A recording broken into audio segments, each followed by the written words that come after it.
कल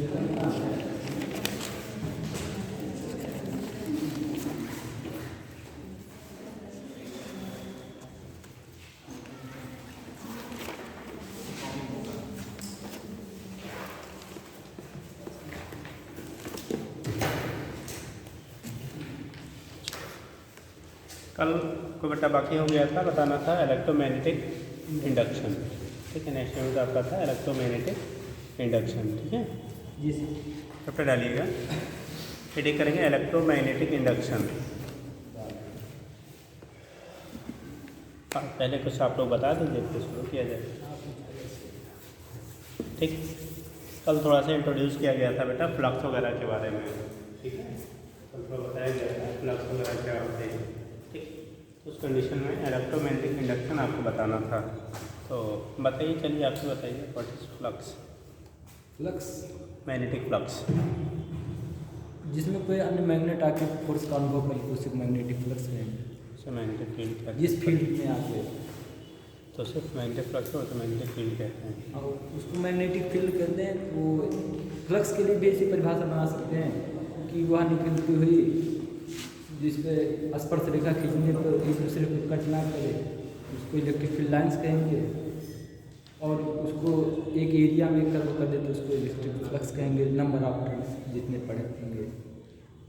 बैठिए जी, बोला तो थोड़ा पढ़ के आइएगा आप लोग। कितने लोग पढ़े हैं यहाँ तक बेटा? कितने लोग पढ़ के आए हैं? 1 2 3। हाँ जी, आप लोग सो गए आए हैं? यही तो प्रॉब्लम है। कल टेस्ट है, तैयारी हो गई है? कितने लोग प्रिपेयर कर लिए टेस्ट का?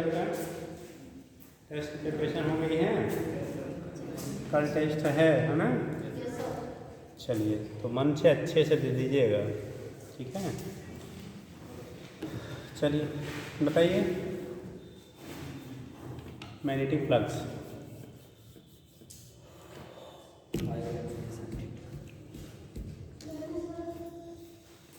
मैग्नेटिक फ्लक्स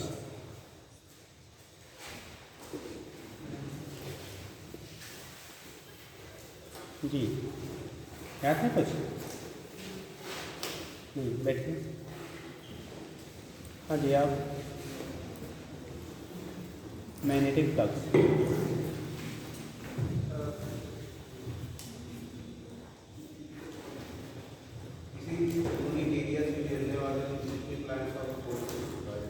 किसको? जो मैग्नेटिक लाइन चल बैठे। बोला जाता है magnetic lines of forces passing per unit area is called magnetic flux. Electric flux पढ़ते हैं, electric lines of forces passing per unit area कहते हैं इलेक्ट्रिक फ्लक्स। तो मैग्नेटिक फ्लक्स जो होते हैं यूनिट एरिया से पास होने वाला जो नंबर ऑफ लाइन्स होते हैं मैग्नेटिक लाइन्स ऑफ फोर्सेज होंगे उसी को कहते हैं मैग्नेटिक फ्लक्स कह लेंगे। ठीक, और जब फार्मूलेट करते हैं तो फाई इक्वल टू क्या लिखते हैं? बी ए। बस लिखिए बेटा, हेडिंग करो, पहला वही लिखिए मैग्नेटिक फ्लक्स। काफ़ी पुरानी है, नीचे वाली नीचे नीचे नीचे जरा। हिंदी वाली है इंग्लिश वाली है? अरे दिखाइए, पढ़ी होनी थी कुछ मेहनत से। अरे छापे तो रहते हो आप लोग हैं। देखो सुंदर सुंदर लिखी हो, है ना? इसको थोड़ा दिमाग में भी लिख डालो कि नहीं जाता है। दिमाग में भरा तो नहीं है पहले से, हैं?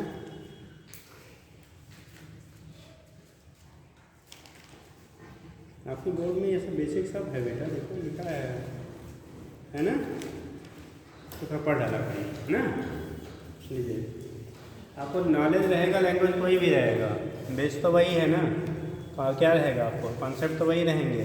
ठीक, चलिए लिखिए मैग्नेटिक फ्लक्स। एक ना मैग्नेटिक लाइन्स ऑफ फोर्सेस। हाँ सर, अरे लिख लीजिएगा flux.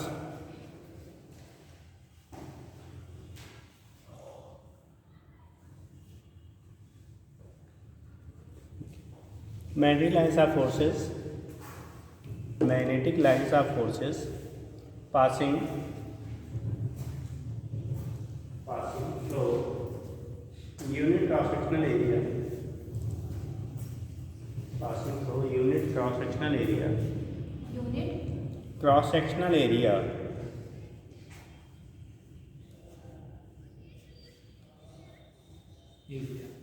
normal to its surface,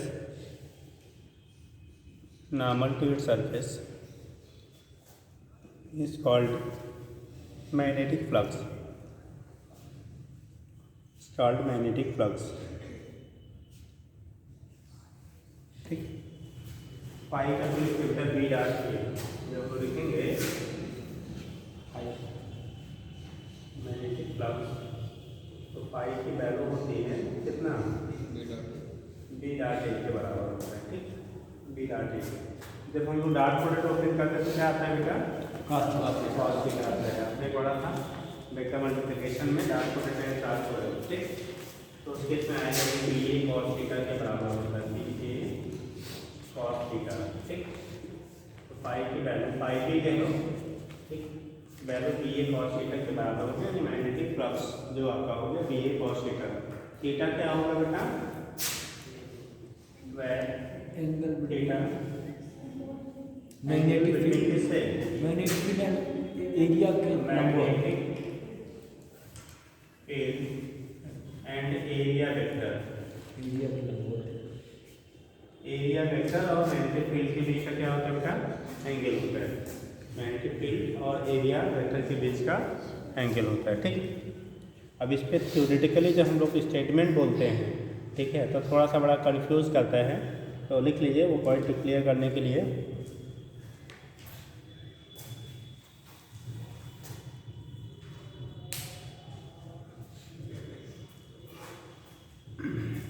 हो गया जी सर।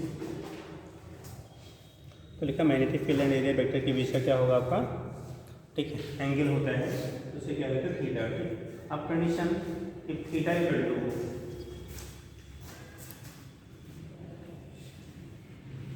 थीटा इक्वल टू 0, पहला पॉइंट करेंगे, theta equal to 0, that is, अब बताओ magnetic lines of forces parallel to the plane of the क्या सरफेस होगा या perpendicular to the plane of surface, बताइए। अगर कार्य थीटा इक्वल टू 0 है तो मैग्नेटिक लाइंस ऑफ फोर्सेस जो होंगी वो पैरेलल टू द सरफेस होंगी या परपेंडिकुलर टू द सरफेस होंगी, parallel to perpendicular, parallel to the surface होंगी जी। If theta equal to 0 then magnetic lines of forces are parallel to the surface plane of the surface या perpendicular to the plane of the surface, parallel to the plane of surface. कितने लोग satisfy हैं लोगों से, इन लोगों ने बोला theta equal to 0 then magnetic lines of forces are parallel to the plane of surface, parallel to the plane of surface, हाथ उठाइए। अच्छा, perpendicular to the plane of surface वाले हाथ उठाइए, दोनों वाले हाथ उठाइए, है ना। इसी पॉइंट को क्लियर करने के लिए बताना पड़ा बेटा, कि बड़ा आपके पास ऐसे टर्म्स आए थे इलेक्ट्रिक फील्ड में बताया गया था ना। ठीक, वैसे ही यहाँ पे भी कहानियाँ हैं। ठीक, जब हम थीटा 0 लेते हैं हमारे दिमाग में तो आता है पैरेलल, जहाँ थीटा हम 0 लेते हैं हमारे दिमाग में क्या तो क्लिक करता है कि वो पैरेलल होगा, लेकिन पैरेलल किसके होगा ये तो हमें देखना है ना। हमें पैरेलल क्या बोला है, अगर पैरेलल बोला जाए तो एरिया वेक्टर के पैरेलल होगा, लेकिन हमें पूछा क्या था, plane of the surface, surface से कैसे होगा, तो सरफेस से क्या हो जाएगा, परपेंडिकुलर हो जाएगा। क्या होगा, परपेंडिकुलर होगा। बैठो, theta equal to 0 that is क्या, that is magnetic field, magnetic lines of forces, magnetic lines of forces कैसा क्या बोलेंगे, परपेंडिकुलर टू द, परपेंडिकुलर, आप सिंबल भी बना सकते हैं, परपेंडिकुलर पे सिंबल होता है बेटा, perpendicular to the plane of surface, surface के परपेंडिकुलर, आर ओ आर को भी देखिए, R parallel to area vector of surface, तो एरिया वेक्टर ऑफ ठीक। जो एरिया वेक्टर होगा उसमें क्या होगा बेटा, पैरेलल होगा, और क्या सरफेस से कैसा होगा, परपेंडिकुलर। अब जरा समझना, कॉपी दीजिए, पहले कॉपी करते हैं। जैसे कॉपी है मान लीजिए इनकी, ठीक, नोटबुक है। अब हम लोग कहा बेटा मैग्नेटिक लाइंस ऑफ फोर्सेज अगर ऐसे हैं, इस तरह से मैग्नेटिक लाइंस ऑफ फोर्सेज अगर रिप्रेजेंट की जा रही है, इसका मतलब ये सरफेस से कैसे है, वो पैरेलल, सरफेस से कैसे है, परपेंडिकुलर। सरफेस तो ये है ना, तो सरफेस के परपेंडिकुलर हुआ। अगर एरिया वेक्टर भी चूंकि इसी डायरेक्शन में होता है, मानो थंब से हम एरिया वेक्टर को रिप्रेजेंट कर रहे हैं, अब एरिया वेक्टर के कैसे हो गया, पैरेलल। एरिया वेक्टर के टर्म में बोलेगा तो पैरेलल, सरफेस के प्लेन के टर्म में बोलेगा तो परपेंडिकुलर। याद रहेगा। तो इस केस में फाई की वैल्यू होगी वो मैक्सिमम होती है, फाई की वैल्यू जो होगी वो बी ए के क्या हो जाएगा, बराबर। थीटा की वैल्यू 0 हो गई तो 5 0 की वैल्यू 1 हो जाती है, तो फाई इक्वल टू बी ए हो जाएगा। ठीक, फाई की वैल्यू किसके बराबर हो जाएगा, बी ए के बराबर हो जाएगा। ठीक, हो गया। हाँ। सेकेंड थिंग है,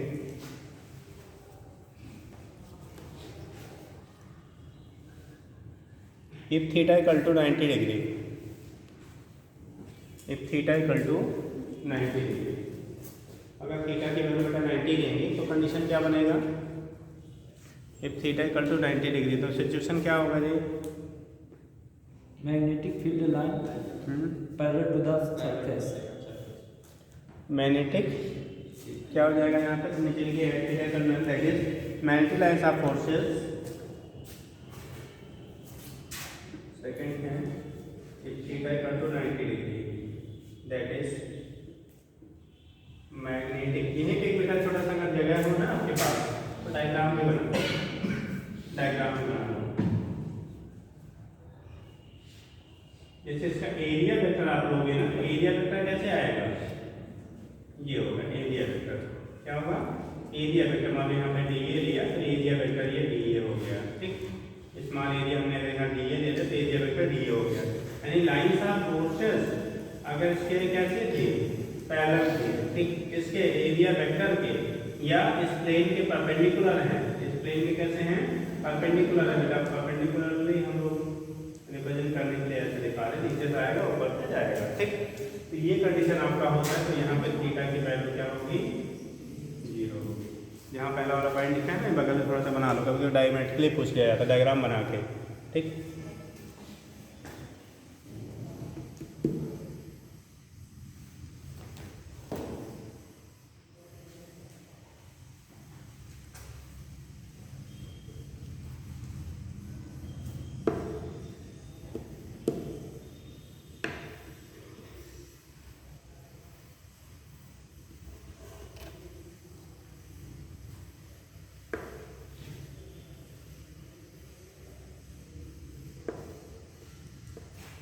हो गया। नेक्स्ट थिंग है, if theta equal to 90 that is magnetic line of forces, magnetic lines of forces are कैसे, पैरेलल। पैरेलल का सिंबल होता है parallel to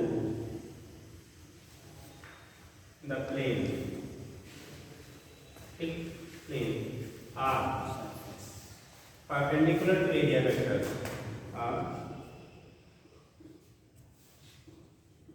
perpendicular to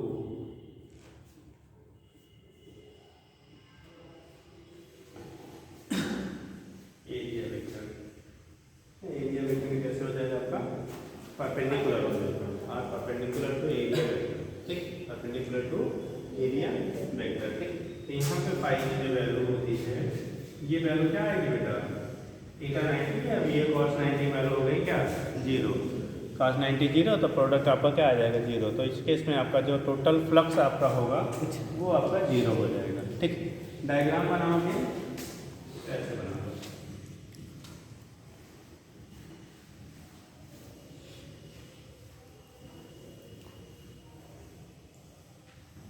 area vector का हमेशा परपेंडिकुलर ही रहेगा। ठीक, और जो लाइंस ऑफ फोर्सेस हैं ये कैसे हैं, प्लेन में, प्लेन के पैरेलल आपको दी जा रही है। ये मैग्नेटिक लाइंस ऑफ फोर्सेस है, ये मैग्नेटिक लाइंस ऑफ फोर्सेस है। तो magnetic lines lines of forces कैसे प्लेन है में है। थीटा की वैल्यू यहाँ क्या मिलेगी बेटा, कितने डिग्री, 90 डिग्री मिलेगा, होगा ना। उस कंडीशन में थीटा विल बी 90।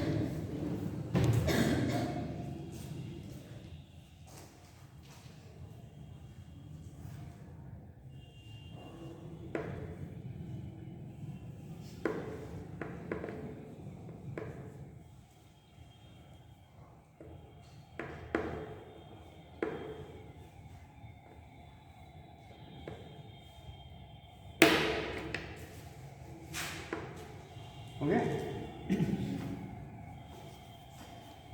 तीसरा का थीटा वाला 180 हो जाता क्या होगा बेटा, नेगेटिव क्या हो जाएगा, तो theta equal to 180 degree, that is क्या होगा इसका मतलब बेटा, मैग्नेटिक लाइन्स ऑफ फोर्सेस क्या, anti parallel to the area vector. कितना होगा, एरिया वेक्टर हमेशा बाहर था, तो ये मैग्नेटिक लाइन्स ऑफ फोर्स कहाँ हो जाएगी, अंदर की तरफ होगी, ठीक। That is magnetic lines of forces, magnetic lines of forces are opposite to area vector, opposite to area vector या परपेंडिकुलर टू प्लेन पर डायरेक्टेड इनवर्ड उसे कह लेंगे, ठीक। अब की बात क्या होने लगा, देखो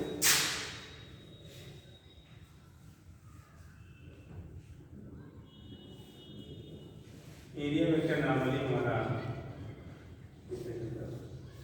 मैग्नेटिक लाइन्स ऑफ फोर्सेस जो आ रही है वो कहाँ पे है बेटा, डाउनवर्ड डायरेक्शन में, इसके एंटी पैरेलल है, ऐसे हैं एंटी पैरेलल आपकी आ रही है।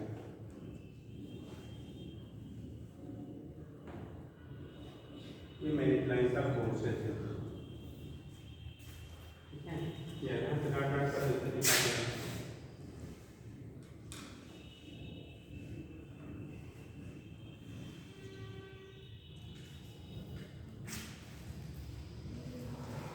ये के हिसाब का हो गया, नहीं तो उसके बाद दिल करना पैरेलली लिखना पड़ेगा।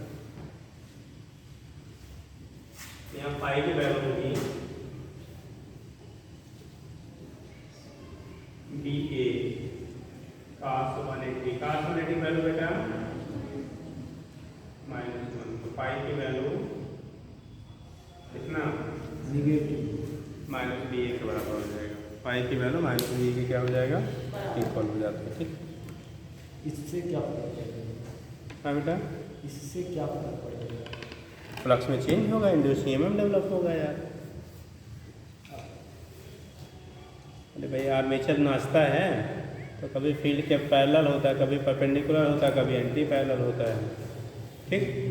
तो फ्लक्स में चेंज होना चाहिए, ठीक, चाहे वो पॉजिटिव में हो चाहे किसमें हो, नेगेटिव, ठीक।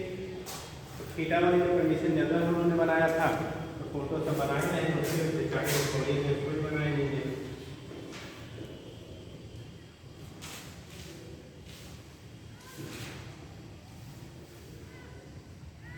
ये वेक्टर लिया था, मान लो मैग्नेटिक लाइन्स ऑफ फोर्सेस बेटा इस तरह से पास हो रही है, ठीक।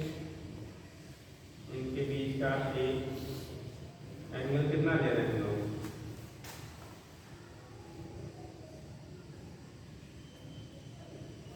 ये एंगल हमारा कितना है, ठीक है। मैग्नेटिक लाइन्स ऑफ फोर्सेस और एरिया वेक्टर के बीच का क्या, मैग्नेटिक फील्ड जो लाइन्स हैं उनके और एरिया वेक्टर के बीच का एंगल कितना है, थीटा बेटा। तब उस केस में आपको यहाँ पर दिखाते हैं।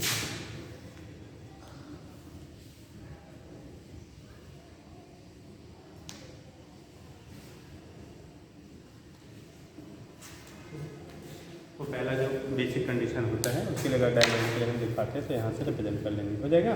जी सर जी जी सर। हमको भी वैल्यू कब मिलता है, वैल्यू हमको कब मिलता है, किसका, इसकी वजह से हमको जो भी कुछ वैल्यू कब मिलता है, जब वो चेंज होता है हमें उसकी वजह से, उसके चेंज होने की वजह से ईएमएफ मिलेगा। मुझे सर्किट कंप्लीट कर देंगे तो करंट मिलेगा, ठीक है, समझ के बेटा। तो इसी को हम लोग कह लेते हैं कौन सा ला बेटा, सॉरी मैग्नेटिक फ्लक्स होता है।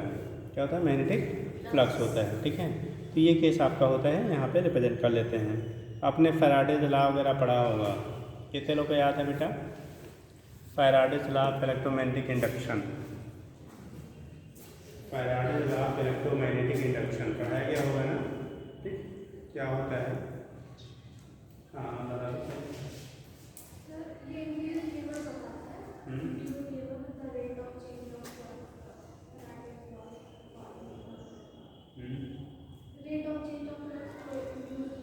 D phi by D T. बेटा फैराडे ने कितने ला दिए थे? 2 ला। फर्स्ट ला क्या है जी? फर्स्ट वाला कौन सा है?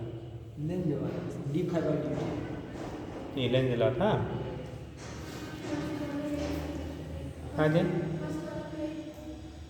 First of rate of change of क्या? Magnetic flux will be equal to induce EMF in the circuit. ठीक, जो rate of change of magnetic flux होता है वो इंड्यूस ईएमएफ पे क्या होता है? बराबर होता है। ठीक, और जब सेकंड कहते हैं लेंज लॉ, तो वो कहता है कि द क्या induce EMF is develop in such A way that it opposes the cause of क्या इट्स डेवलपमेंट, जिसकी वजह से वो उत्पन्न होता है वो उसी का क्या करता है? विरोध करता है। ठीक, तो ये तो कंडीशन होता है। दूसरा कुछ ऑस्टेड ने एक्सपेरिमेंट दिया था, ऑस्टेड एक्सपेरिमेंट। ठीक, क्या होता था? कुछ आइडिया है बेटा ऑस्टेड एक्सपेरिमेंट में? वहाँ पर किए थे। हाँ हाँ, वहाँ पे किया था, उनका इफेक्ट यहाँ भी है। बता क्या था वहाँ पे? ओस्टेड वहाँ पर किए थे कि एक व्यवस्था बनाए थे और करंट सर्किट रखे थे, उसके बगल में एक मैग्नेट चुंबक रखे थे। जैसे करंट फ्लो कराते थे तैसे उसमें डिफ्लेक्शन शो करता था। और यही वो किए थे कि इसकी वजह से पता उनको चला था कि हाँ करंट की वजह से उसमें चुंबक होता है। फिर जैसे बटन दबाए रहते थे, जैसे बटन हटाते थे फिर से उसी दिशा में फिर से हो जाता था। तो ये और फैराडे हेनरी ये किए थे कि उन्होंने भी ऐसा रखा व्यवस्था में, वो ऐसा ट्राई कर रहे थे कि करंट से हमको मिल जाए।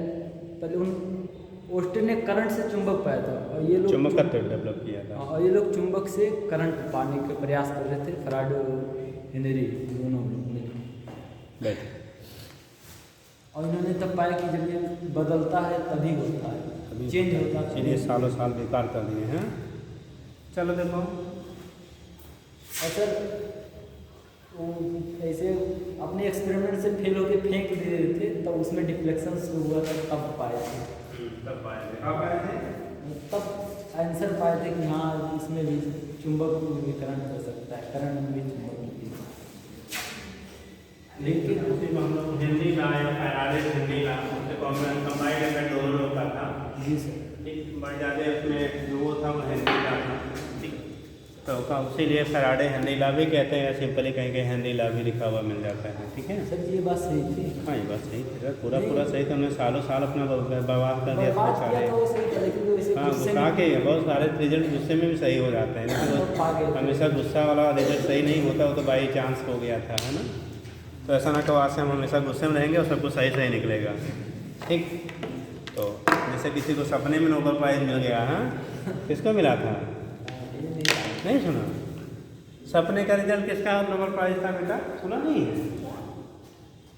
सपना देखा और ऐसा किया और उन्होंने नोबेल प्राइज़ पा गया। बता हैं? नहीं, और बता। केमिस्ट्री साइंटिस्ट थे वो। बेंजीन का स्ट्रक्चर पढ़े हो? किसने दिया था अल्टरनेट डबल बॉन्ड वाला? Pi sigma pi. Calculate structure सुना है? कैलकुलेट स्ट्रक्चर नहीं सुना? सुने होंगे जो अल्टरनेट हम लोग स्ट्रक्चर बनाते हैं ना, फिर हम लोग यहाँ नहीं बनाएंगे। तो कंडीशन क्या था, वो उन्होंने सपना देखा था कि ऐसे ऐसे सांप अल्टरनेट में जुड़े हुए हैं, तो ऐसा एक स्ट्रक्चर मिलता है। उसी की बेस पे बेंजीन को एक्सप्लेन किया था उन्होंने, और उनको क्या मिला? Nobel prize. और ये क्या कि इन्होंने तो बहुत अपना समय दिया था तब इनको मिला था, इन्होंने सालों साल बर्बाद किया था। बर्बाद के गुस्से में। हाँ, लेकिन रिजल्ट क्या है? गुस्से वाले में। हाँ, चलिए ठीक है। तो बेटा हेनरी लॉ उसे कह लेते हैं, हेनरी फैराडे लॉ कह लेते हैं। इससे अकॉर्डिंग क्या होता है, अगर किसी भी क्या कॉइल के थ्रू हम लोग क्या मैग्नेटिक फील्ड में वेरिएशन करते हैं, इसमें मैग्नेटिक फील्ड की वैल्यू अगर वहाँ से वेरी कराया जाता है तो उसमें क्या इंड्यूस करंट डेवलप होता है या इंड्यूस ईएमएफ डेवलप होता है। ठीक, तो उस कंडीशन में जो करंट ईएमएफ डेवलप होता है, आपने ऐसा कुछ डायग्राम देखा होगा, कुंडली नहीं बना रहे साइड से या क्वेश्चन कभी कभी पूछे जाते हैं ना।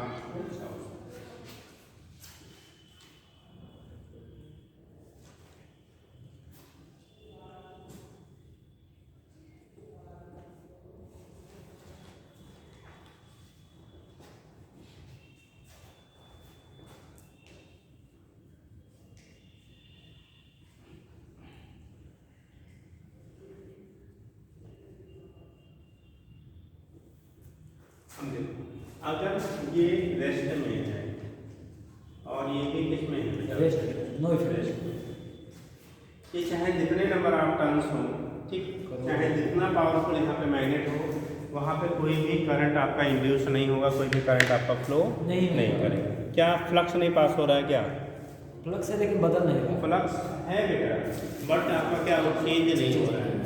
यही उन लोगों ने एक्सपेरिमेंट किया था, ला के छोटे से बड़ा, बड़ा से छोटा क्या करते थे, मैग्नेट ला के रखते थे, कभी कुंडली के क्या कॉइल्स में नंबर ऑफ टर्न्स चेंज करते थे, कभी क्या होता है उसकी साइज चेंज करते थे, कभी मैग्नेट की पावर को चेंज करते थे, but result will be remains zero. ठीक, तो उस केस में कोई भी रिजल्ट नहीं आता था। रीजन क्या है, क्योंकि ला के फिक्स करने के बाद क्या स्विच को ऑन करते थे। ठीक, क्या करने के बाद फिक्स करने के बाद स्विच को ऑन करते तो देखा भैया कुछ हो ही नहीं रहा है। ठीक, जैसे होता है ना, आप कोई काम करते हैं तो पता लगा कि खा पी के थाली भर के जाके बस बैठे हुए दिन भर पैसा भी खर्च कर रहे हैं उस पर और रिजल्ट क्या आ रहा है, जीरो। तो घर वाले क्या करते हैं, मारते हैं। अरे मारते नहीं है, लेकिन पहले वेट करते हैं, फिर आप कमेंट करना शुरू करेंगे, फिर क्या कुछ और कहना शुरू करेंगे, फिर कहेंगे भैया भाग जाओ घर से, कोई काम नहीं तुम्हारा, तुम फालतू हो, है ना। तो वही कंडीशन इनके साथ में सिचुएशन वैसे 2-4 दिन 10 दिन महीना भर हो तो समझ में आता है, सालों सालों बर्बाद कर रहे हो तो क्या होगा, पैसा भी भाई अब पेमेंट करें तो पैसा जाएगा ना।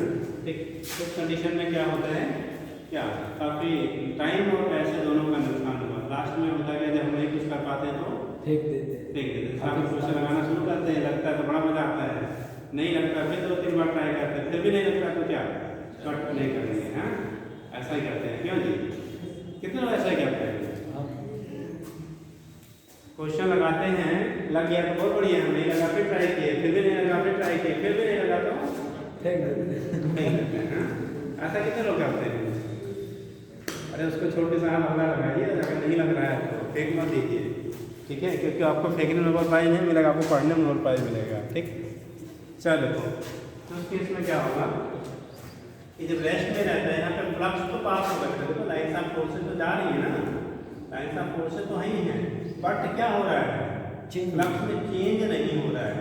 चेंज ना होने की वजह से आपका यहाँ पे फाई तो मिलेगा, बट डेल्टा फाई की वैल्यू 0 है, और ई वैल्यू कितना होता है, डेल्टा फाई अपन या डी फाई डिफरेंशियल टर्म में, लेकिन डी फाई अपन क्या लेते हैं, डी लेते हैं। तो उस केस में फ्लक्स में क्या हो रहा है, चेंज नहीं हो रहा है, इसलिए कोई इंड्यूस ईएमएफ डेवलप नहीं होगा। ठीक, तो यहाँ पे क्या जब इसकी तरफ ले आए पास तो लाइन की तरफ तो number of turns per unit area से गुजरने वाला क्या होगा, बढ़ेगा, इंक्रीज करेंगे, जैसे जैसे पास आएगा फील्ड लाइंस की स्ट्रेंथ बढ़ेगी तो फ्लक्स में चेंजेस होंगे, फ्लक्स चेंज होगा तो यहाँ पे इंड्यूस ईएमएफ डेवलप होगा, और उसकी वजह से इंड्यूस करंट आपका उसमें फ्लो करेगा, और जो इंड्यूस करंट होगा वो हमेशा उस डायरेक्शन में फ्लो करेगा जिससे वो आने का क्या करे, विरोध कर सकते, अपोज करे, चेंज जो हो रहा है बेटा उसका क्या करे, अपोज करे। साउथ बताओ जरा यहाँ पे कौन सा पोल डेवलप होगा, साउथ होगा तो नॉर्थ का अपोज करेगा सर, नहीं सर, नॉर्थ होगा, साउथ। ठीक, तो कैसा यहाँ पे डेवलप होना चाहिए, north as a north pole, जैसे ये आ रहा है नॉर्थ वाला, तो यहाँ नॉर्थ डेवलप होगा तभी तो उसका रिपेल करेगा ना, इसलिए नॉर्थ पोल का जब डेवलपमेंट होगा तभी वहाँ पे रिपल्सिव फोर्स डेवलप होगा। तो नॉर्थ पोल कब डेवलप होते हैं, जब क्लॉकवाइज करंट फ्लो करता है एंटी क्लॉकवाइज खड़े हो जाते हैं। क्लॉकवाइज करंट फ्लो करने पे नॉर्थ पोल डेवलप होता है। पक्का है? किताब खोली थी नहीं? कब? 2024 में कि 23 में? अच्छा, पढ़ते भी अच्छी बात है, तो पढ़ना ही चाहिए। हाँ जी, सर फिर से बता दीजिए क्या बोले हैं। हमने बोला किसी कॉइल में अगर करंट फ्लो कर रहा सर्कुलर कॉइल है तो वो नॉर्थ पोल जैसे कब बिहेव करता है? जब उसमें क्लॉकवाइज करंट फ्लो होते कि anti clockwise? Current clockwise flow होगा या एंटी क्लॉकवाइज? कब आपका नॉर्थ पोल लाइक बिहेव करेगा वो? जी आप क्लॉकवाइज, आप क्लॉकवाइज, जी एंटी क्लॉकवाइज, आप एंटी क्लॉकवाइज, आप एंटी क्लॉकवाइज। बहुत सारे लोग बोल रहे हैं यार, मान ले क्या बेटा? जब एंटी क्लॉकवाइज करंट फ्लो करता है किसी कॉइल में तो वो टर्मिनल जो होगा वो जो होगा वो काम करेगा ऐसे नॉर्थ पोल का। ठीक, जब क्लॉकवाइज फ्लो करेगा तो साउथ पोल। अब याद आएगा? सिर्फ पूछेंगे 15 दिन बाद आपसे। ठीक, जब आइए तो थोड़ा जल्दी जल्दी आएगा। मतलब क्या? नहीं आज नहीं, कई दिन लेट होता, मैंने देखा था आपको तो आराम से आ रहे, जैसे अगर आप कितने घंटे पहले पहुँच रहे हैं। ठीक, तो जब लेट हो तो थोड़ा सा स्पीड को क्या करेंगे? बढ़ा दिया। ठीक है, तो बहुत आराम से कब चलते हैं? जब बहुत बिफोर होते हैं कि कोई बात नहीं, आराम से होते हैं। जब लेट होते तो स्पीड क्या करनी पड़ती? बढ़ा दे रहे, अगर साइड बढ़ा हो जाए तो दे रहा है। हाँ जी, ठीक, तो लेट हुआ करें तो इसमें बढ़ा दिया करें, मतलब दूसरे बढ़ाया मत करेंगे। हाँ चलो बैठो। सर जी भिड़ा भी देंगे, गलती अपने मानेंगे ही ना। अरे भैया ऐसे भिड़ा हो गया तो भाई वो भी उल्टा दिमाग वाला रहे तो भिड़ा देता क्या होगा? हाँ चलो देखो, तो ये केस में क्या होगा बेटा? जब हम लोग क्या करेंगे, कैसा होगा? एंटी क्लॉकवाइज करंट फ्लो करेगा तब वो नॉर्थ पोल जैसे बिहेव करेगा। ठीक, नॉर्थ पोल जैसे बिहेवियर के लिए यहाँ क्लॉक करंट कैसे होनी चाहिए? एंटी क्लॉकवाइज डायरेक्शन में डेवलप होगा। तो induce current anti clockwise, deflection यहाँ शो करेगा, जबकि यहाँ डिफ्लेक्शन क्या है? 0 है। वर्टिकली रहेगा तो करंट नहीं फ्लो हो रही है। ठीक, अब देखो ये नॉर्थ था, ये बेटा साउथ, हमने इसको दूर ले जाना स्टार्ट किया। दूर ले जाएंगे, देखो ये हमेशा जो इंड्यूस ईएमएफ डेवलप होगा बेटा ना, वो उसके चेंज का अप्रोच करता है। चेंज मतलब बदलाव, जो भी चेंजेस आ रही है, जो भी परिवर्तन हो रही है, पास आ रहा है तो दूर भगाना चाहेगा, दूर जाएगा तो पास जाना चाहेगा। जैसे होता घर में तो बच्चे नाराज हो जाते हैं ना, तो जब लोग मनाते हैं तो बहुत टिनटिनाते हैं, नहीं वो नहीं खाएंगे, ये करेंगे, तो जा भैया मत खा। फिर आधे घंटे बाद अपने आगे क्या करते हैं, खा लेते हैं, है ना? वही कहानी इसकी भी है बेटा। जब आपका क्या होगा, ये दूर आ रहा है तो डिपेंड कर रहा है, दूर जाएगा तो अट्रैक्ट करेगा, और अट्रैक्ट करने के लिए कलर कैसा होना चाहिए यहाँ? एंड साउथ पोल, क्योंकि नॉर्थ पोल दूर जा रहा है ना, तो उसे अट्रैक्ट करना तो साउथ पोल, और साउथ पोल मतलब क्लॉकवाइज, और करंट मिल रही है, ये कंडीशन डिफ्लेक्शन हो जाएगा। ठीक है, ये केस आपका होता था। इसे क्या कहते हैं बेटा? कौन सा ला? कौन ने दिया था? फराडे पैन है वैसे, बेसिक तो है, फिर आप फैराडे एंड हेनरी का। ठीक है, तो लिख लीजिए Faraday and Henry law, common combined, दोनों ने मिल के किया था।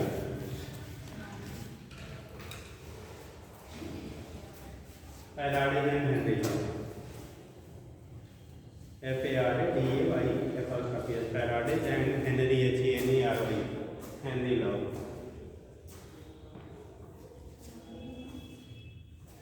इन्होंने एक्सप्लेन किया था कि बेटा वेरिएबल मैग्नेटिक फ्लक्स है तो उस कंडीशन में वो इंड्यूस ईएमएफ या इंड्यूस करंट में क्या करेगा? डेवलप करता है।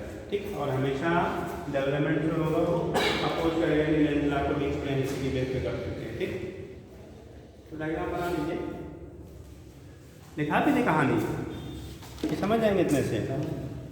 भाई दूर जाएगा जो पोल, अगर ये नॉर्थ पोल आ रहा है तो बिहेवियर होगा नॉर्थ जैसे, नॉर्थ पोल दूर जाएगा तो बिहेवियर होगा साउथ पोल जैसे। ऐसे ही साउथ पोल को पास लाएंगे तो बिहेवियर होगा साउथ जैसे, साउथ दूर जाएगा तो बिहेवियर होगा नॉर्थ जैसे। ठीक,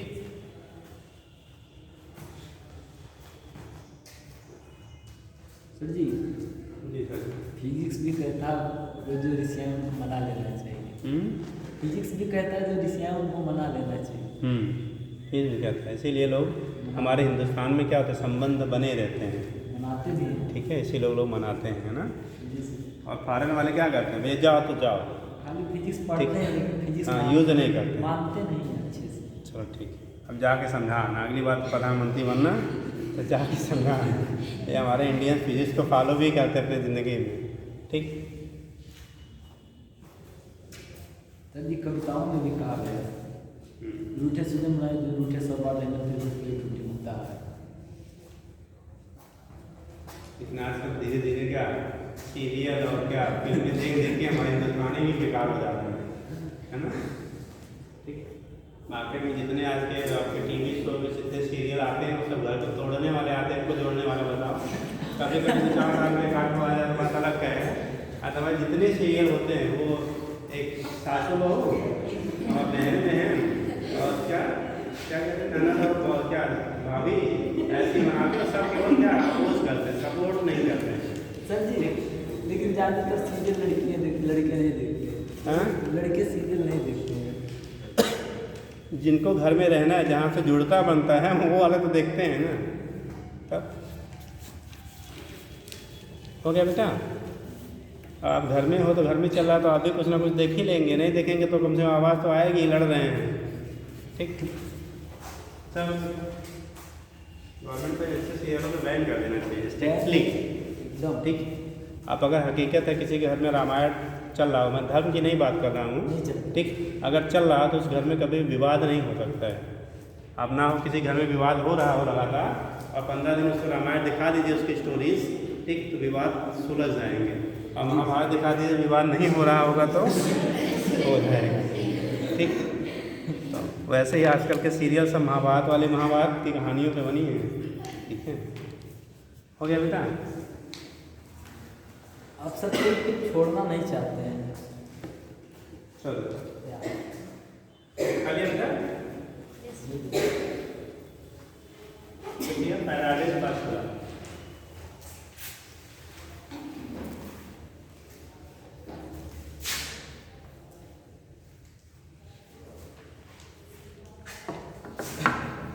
पैराडाइज फर्स्ट लॉ क्या होता है भैया? पैराडाइज फर्स्ट लॉ भी बताया था आप लोगों ने। क्या ये formula rate of change of magnetic flux will be equal to induced EMF in the coil. कोई भी अगर कॉइल है बेटा उसके थ्रू हम लोग क्या करते हैं, फ्लक्स में चेंजेस करते हैं, तो rate of change of magnetic flux will be equal to induce क्या हो जाएगा, ईएमएफ के बराबर होगा। तो लिखिएगा पैराडाइज फर्स्ट लॉ, लिखिए according to this law, according to this law,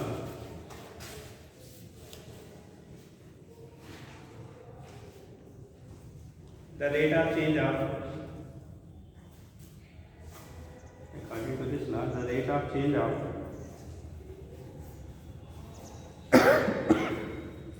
magnetic flux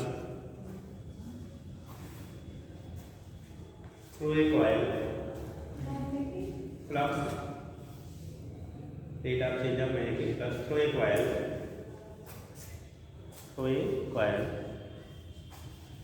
will be equal to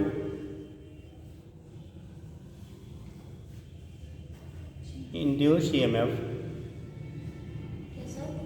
induced EMF develop in the coil, induced EMF develop in the coil। हो गया? हाँ और बेटा इंड्यूस्ड ईएमएफ तभी तक आपका उसमें रहेगा जब तक आप फ्लक्स में चेंज करते रहेंगे। बेस्ट एग्जाम्पल होता है जनरेटर, सब लोगों ने देखा होगा, ठीक। जनरेटर आप ले आके घर में खड़ा कर दीजिए तो क्या सप्लाई देना शुरू कर देता है क्या? जब तक चला देता है, ठीक। जबकि यानी कि जब तक उसका आर्मेचर रोटेट नहीं होता है तब तक वो आपको करंट नहीं प्रोवाइड करता है। जब तक उसके आर्मेचर को आप क्या नहीं करेंगे बेटा, रोटेट नहीं करेंगे, तब तक आपका फ्लक्स में कोई चेंजेस नहीं होता, नहीं होंगी। और फ्लक्स में चेंज नहीं होगा तब तक इंड्यूस्ड ईएमएफ की वैल्यू क्या रहेगी, 0 रहेगी। मतलब फ्लक्स में जब तक चेंज नहीं हो रहा है तब तक वहाँ पे कोई भी आपका इंड्यूस ईएमएफ डेवलप नहीं होगा। इंड्यूस ईएमएफ डेवलप नहीं हुआ तो करंट आपका फ्लो नहीं करेगा। तो करंट तब तक आपको नहीं मिलता है जब तक आप उसके फ्लक्स में चेंज नहीं कर रहे हैं। और चेंज करने के लिए क्या करना पड़ेगा आपको, आर्मेचर का जो है आपका क्या करना पड़ेगा, रोटेट करना पड़ेगा। इसीलिए हम लोग उसको रोटेट करने के लिए काफ़ी इंजन लगाते हैं, जैसे कि सिस्टम से उसे रोटेट कर रहे हैं। ठीक, तो जब तक वो चलता है तब तक आपको सप्लाई देता है। जैसे चलना बंद होता है सप्लाई क्या हो जाता है, बंद हो जाता है। तो क्या लिख दिया बेटा statement, induce in the coil. नीचे लिखिएगा the induce EMF will be obtained, the induced EMF will be obtained till flux will be changes, till flux will be changes। जब तक फ्लक्स में चेंज होता रहेगा तब तक क्या होगा, इंड्यूस्ड ईएमएफ आपको मिलता रहेगा। नहीं, इंड्यूस्ड ईएमएफ या कह लो इंड्यूस्ड करंट आपको मिलता रहेगा। जैसे फ्लक्स में चेंज होना क्या होगा, रुक बंद होगा, वैसे ही आपका क्या होगा, इंड्यूस्ड ईएमएफ वैल्यू जीरो होगी। और अगर सर्किट कंप्लीट न है कंप्लीट तो करंट की वैल्यू भी क्या हो जाएगी, जीरो हो जाएगी। यानी करंट बेटा तभी फ्लो करेगा जब सर्किट हमारी कंप्लीट होगी। ठीक, ये केस आपका होता है। यहाँ से दिखा काम करता है, जनरेटर सब कॉन्सेप्ट काम करते हैं। सर जी जनरेटर वाले में जैसे लाइट कुछ लोग ऐसे जोड़ देते हैं, उनको करंट भी नहीं मारता। कौन सा, वो लाइट ऐसे भी जोड़ देते हैं, चलते हुए आप भी जोड़ दीजिए, आपको भी नहीं मारेगा। बट चप्पल पहने रहिए, एक ही तार छुइएगा, दोनों नहीं छुइएगा। उनसे बोलिए दोनों छू के दिखाओ भैया, तब बताएं। आपके घर में सप्लाई जो आती है ना, उसको भी अगर आपने कहीं से टच नहीं है तो एक हाथ से आप जोड़ दीजिए, कोई फर्क नहीं पड़ता, आपको भी नहीं मारेगा। बट क्या आपका पैर डायरेक्ट या आपके कॉन्टेक्ट में ना हो, ठीक, या आप कहीं टच ना कर रहे हैं, ठीक है। केवल वायर है, पर ट्राई मत करिएगा, रिस्की होता है। कहीं इधर छुआ गया तो पता लगा कैसा जी कहते नहीं होगा तो पटक दिया, है ना। उसको ट्राई नहीं करिएगा, बट आपको नहीं मारेगा जब तक क्या कंप्लीट नहीं होगा। ठीक, तो अच्छा, जो वहाँ रीजन क्या है ना, वहाँ फिक्स है कि इतना ही आउटपुट वो दे सकता है, उससे ज़्यादा दे ही नहीं सकता है। ठीक, वो डेफिनेट है कि उतना ही आउटपुट दे सकता है, उससे ज़्यादा वो नहीं दे सकता है। ठीक, तो उस केस में क्या हमारा रिस्क में बहुत नहीं रहता, भैया इससे ज़्यादा रहेगा, उससे ज़्यादा कर नहीं सकता, उतना तो झटक निकल देंगे। बट आपके यहाँ क्या होता है, ठीक है, लाइट वाले फ्लक्चुएशन भी होता है, ठीक है। तो उस कंडीशन में अगर आप शैतानी किए तो वो भी कर देगा, तो इसलिए वहाँ नहीं करिएगा। ठीक, बाकी कहीं भी एक अगर सिंगल है तो उसमें कोई फर्क नहीं पड़ता। नमी वाला खेत है, ये पर तार रखा है, हम यहाँ पर तो मारेगा हमको, हमको लाइन मारेगा। नमी वाला खेत है, यहाँ पे तार रखा है, ओपन है क्या, वो मतलब तार लाइन वाला तार में टच जमीन में 2-4 फुट है,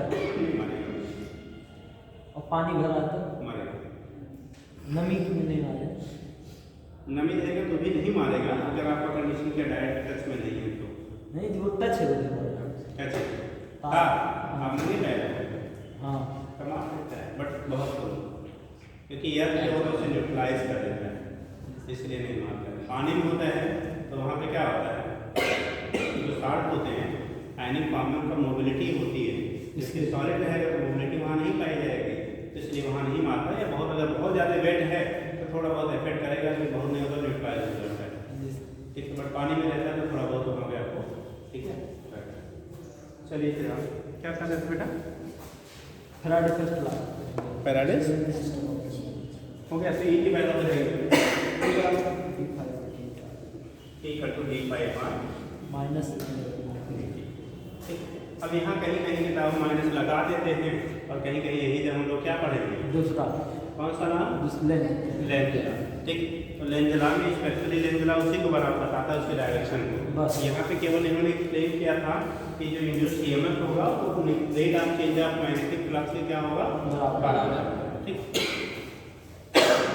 यूनिट क्या होगा बेटा, यूनिट क्या होगा, अगर हम लोग यूनिट लें इसका फ्लक्स का, पहले फ्लक्स वाले में यूनिट नहीं शायद लिखा था, तो फ्लक्स यूनिट ले लेंगे तो क्या होगा बेटा, फ्लक्स का पहले बताओ, फ्लक्स का यूनिट क्या होगा, वेबर या ठीक है उसी को हम लोग क्या जैसे weber per metre square magnetic field का होता था किंतु जैसे पाई से भी ये लिखा ना मी डाटे वेबर तो क्या लिखा था आपने इसका होता है क्या weber weber per metre square into metre square metre cut गया मीटर स्क्वायर कट गया तो क्या हो गया वेबर हो गया ठीक ये कंडीशन फ्लक्स क्या हो गया वेबर या इसी को टेस्ला के टर्म में देते थे तो क्या होगा बेटा टेस्ला इनटू मीटर स्क्वायर होता था ठीक तो यहाँ पे हो गया वेबर पर क्या फ्लक्स हो गया ना तो इसको हम लोग यूनिट दे सकते हैं वेबर पर क्या सेकंड पर सेकेंड या टेस्ला इनटू मीटर स्क्वायर पर क्या सेकेंड आर इसी को क्या कह देते हैं वोल्ट जो आप यूज करेंगे वो ये नहीं यूज करके बल्कि हम लोग इसको यूज करेंगे वोल्ट इसको ई का यूनिट जो हो जाएगा इंड्यूस ईएमएफ की यूनिट जो हो जाएगी वो अगर इसके टर्म में लेंगे आप तो weber per second or tesla into metre square per second or volt ले लेते हैं क्या ले लेंगे वोल्ट ले लेंगे तो उसके बेस पे आप रिप्रेजेंट कर लेते हो ठीक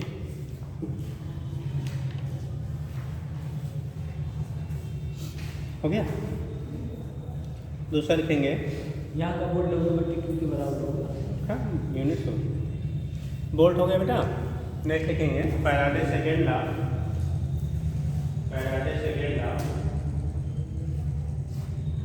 माइनस वाला लगाए कि ना लगाए क्या कहते हैं इसे length LENTZ Faraday second law Lenz law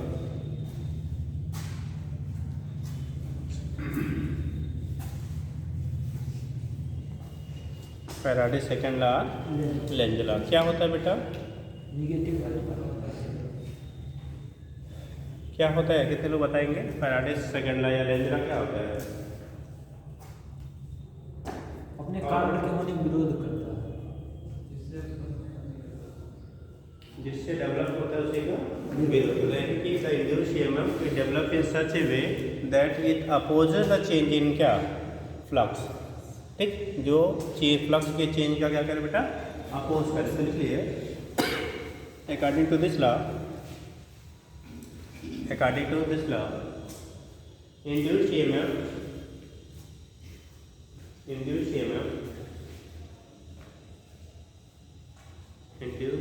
is developed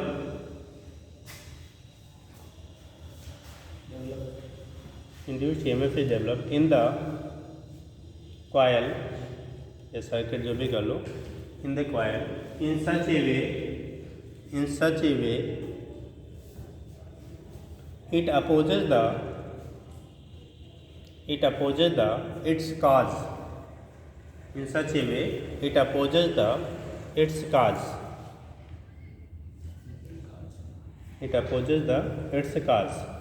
तो उस डायरेक्शन में बेटा डेवलप होता है जिससे वो उसके कारण यानी कॉज जो है जिसकी वजह से क्या हो रहा है बेटा डेवलप हो रहा है it opposes the its cause तो कॉज का अपोज करता है minus it opposes the its cause ठीक that is negative sign equal to minus D phi upon कितना निगेटिव साइन इंडिकेट केवल करता है बेटा किसको किस चीज को अपोजिट नेचर को अपोजिट डायरेक्शन को कि मतलब जो इंड्यूस होगा वो हमेशा काज में क्या करेगा अपोज करेगा ठीक वहीं लिख लेना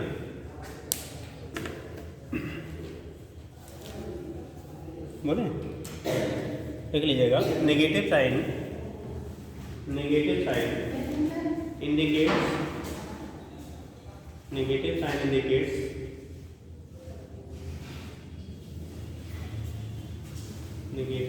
indicates the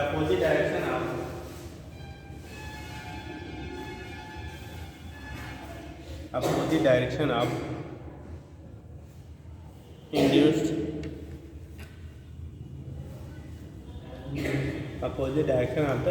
EMF opposite direction of the induced EMF negative sign बेटा इंडिकेट करता है जो आपका अपोजिट डायरेक्शन होगा इंड्यूस्ड EMF का उसकी वैल्यू को ठीक अब एक क्वेश्चन कर लीजिए इस पर तो फिर आगे देखेंगे लिखिएगा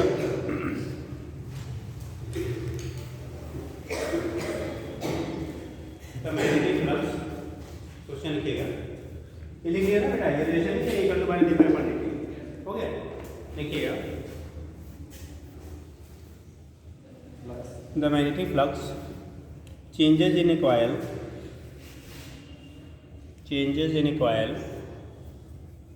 is given by relation. The magnetic flux changes in a coil is given by relation कि phi equal to 40 square plus 60 plus 8 plus 8, ठीक है। then 40 स्क्वायर प्लस 60 प्लस 8, देखिए यहाँ, देखिए then 40 स्क्वायर प्लस 60 प्लस 8, ठीक। अब यूनिट लिखना चाहेंगे तो क्या लिख लेंगे बेटा, वेबर प्लस 8 वेबर, लिखिएगा। then determine induced EMF in the coil, at t equal to 4 second,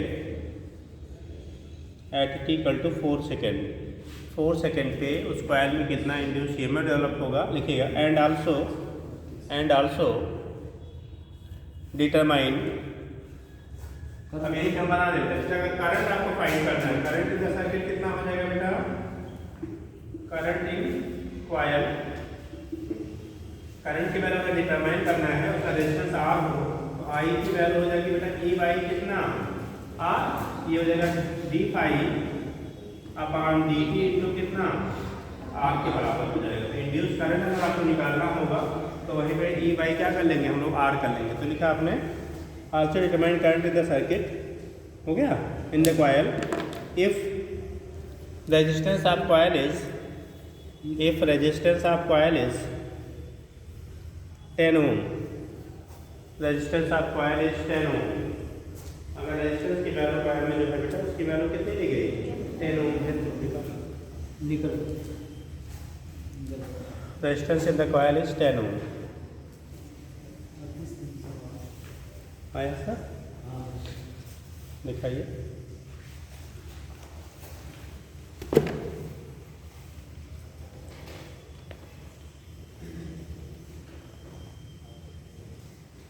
यहाँ पर भी है 38 कितने लोग आ गया, बहुत आसान सा है, इनको पूछा भी जाता है। कुछ क्वेश्चन ऐसे हैं बहुत ही होते हैं और बहुत पूछे जाते हैं, ठीक। जल्दी करिए, सिंपल डिफरेंशिएशन है।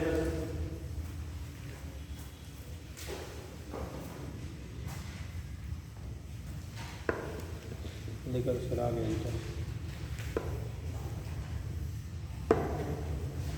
इसमें सर लोग की छुट्टी है तो जल्दी आ जाते हैं। अरे सर की इसमें छुट्टी है। देखो निकालने के पहले E equal to D phi upon कितना dt, तो d अपॉन dt फाई की वैल्यू दी है बेटा 40 स्क्वायर प्लस 60 प्लस 8। डिफरेंशिएट करते हैं, जो लोग नहीं जानते हैं बेटा सुन लीजिए, पावर आगे आ जाएगा मल्टीप्लायर के फॉर्म में, पावर में एक माइनस हो जाएगा, पावर मल्टीप्लायर के फॉर्म में आएगा, पावर में क्या होगा, माइनस हो जाएगा। यहाँ पे देखो जी 8 इंटू टी माइनस, इसमें पावर नहीं गिवन है तो कितना, पावर 1, 6 में 1 करेंगे 6, और टी के पावर 1 माइनस 1 मतलब 0, किसी क्वांटिटी पावर 0 का वैल्यू 1 हो जाएगा, तो 6 आ जाएगा। ये हो गया 8 प्लस 6, तो ई की वैल्यू आ गई 8 प्लस 6 वोल्ट। अब हमें निकालना था करंट की, अब टी पे एट टी बराबर कितने पे 4 सेकेंड, ई की वैल्यू आएगी 8 इंटू 4 प्लस कितना 6, 8 को जा 32 प्लस 6 कितना 38 वोल्ट आ गया। तो आई की वैल्यू करेंगे ई बाई आर, 38 अपान आर की वैल्यू दे दिया बेटा 3.8 एम्पियर हो जाएगा। तो करंट विल बी 3.18 एम्पियर। अब इतना कर लिए, बाकी कल करवाते हैं, ठीक।